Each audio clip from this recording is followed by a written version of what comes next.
Miraculous Healing, Part 1. The Natural Process of Miraculous Healing.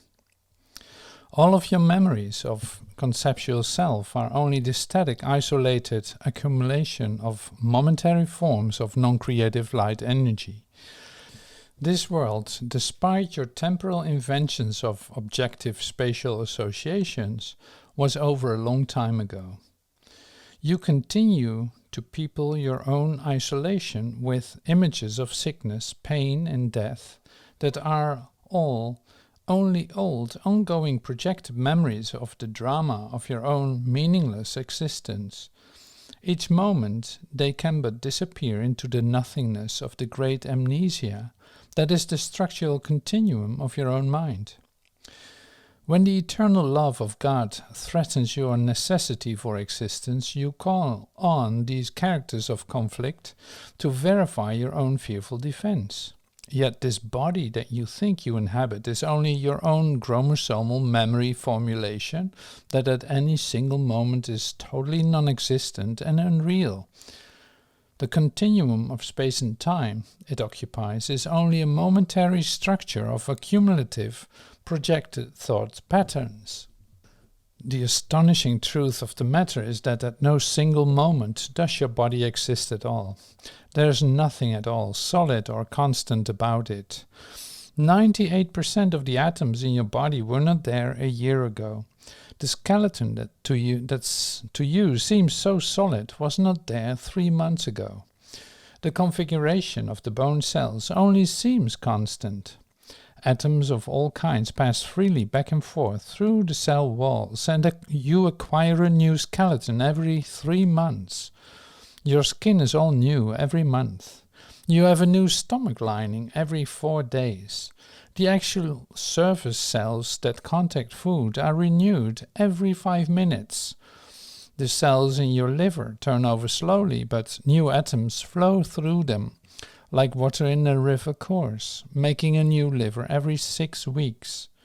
The content of carbon, nitrogen, oxygen in your brain cells is totally different today from a year ago. All of these body cells are continually demonstrating their universal rejuvenating capacity. But you insist on functioning as a static, non-creative retention. You call it my body, of an objective aggregation of mechanical specialization. It is impossible to see the bright new world that surrounds you as long as you are hell-bent on retaining and defending your own historic genetic establishment.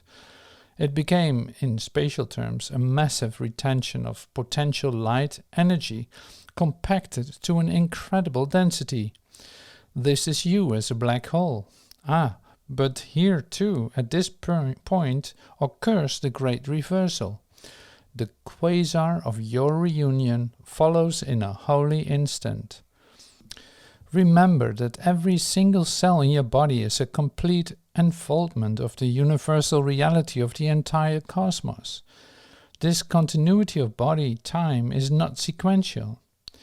It need not suffer the conflict of sequential memory that requires a continuing direction of separation to retain its linearity unless you demand that it do so.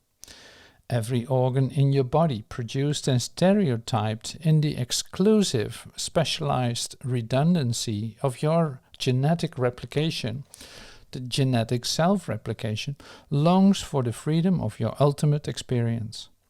See now how simply you can evolve a continually resurrecting body association by staying in the constant moment of your reunion with the eternally creating mind of God.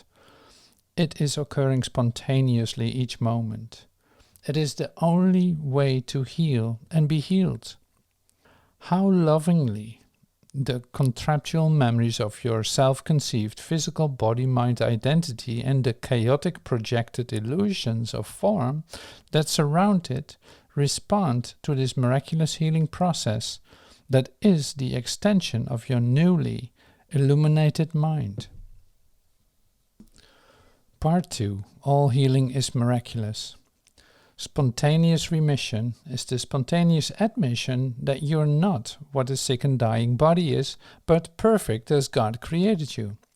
The body is a product of your unreal conceptual self-identity. Since you are causeless, the body has no causation. It can be neither sick nor well, nor live nor die. So sickness is a decision you have made. It is the mind and not the body that is sick. The resistance to recognizing this is enormous because the existence of the world as you perceive it depends on the body being the decision maker.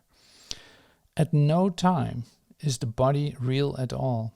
It is always remembered or anticipated, but never experienced just now. The body's health is fully guaranteed, because it is not limited by time, by weather or fatigue, by food or drink, or any laws you made to serve before. You need do nothing now to make it well, for sickness has become impossible. As long as your brother consents to suffer, you will be unhealed. Healing is release from fear. To connect any holy instant to the healing of your apparent body disease is much simpler to you than you heretofore suspected. It is in fact not a doing at all. You are always being healed completely each moment, despite your self-constructed objection. Remember, you are suffering from the disease of projected self-identification. All you need to do is rise up and say, I have no use for this. And there is no form of sickness that would not be cured at once. The world changes as you change your mind. Those who are healed become the instruments of healing, nor does time elapse between the instant they are healed and all the grace of healing it is given them to give. Do not allow your brother to be sick, for if he is, you have abandoned him to his own dream by sharing it with him. Healing is communication. Only minds communicate, bodies do not. Recognize that sickness is of the mind and has nothing to do with the body. What does this recognition cost? It costs the whole world you see. As you let yourself be healed and see all those around you, or who cross your mind, or whom you touch, or those who seem to have no contact with you, healed along with you.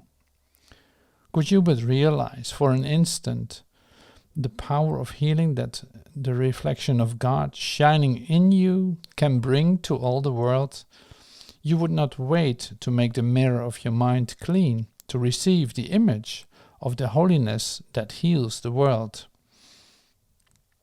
All mind is whole, and the belief that part of it is physical or not mind is a fragmented or sick interpretation. Sickness is a break in communication. Projection makes perception, and you cannot see beyond it. Again and again you have attacked your brother, because you saw in him a figure, a shadow figure in your private world, and thus it is you must attack yourself first, for what you attack is not in others. Its only reality is in your own mind, and by attacking others, you are literally attacking what is not there. From the Out of Time magazine.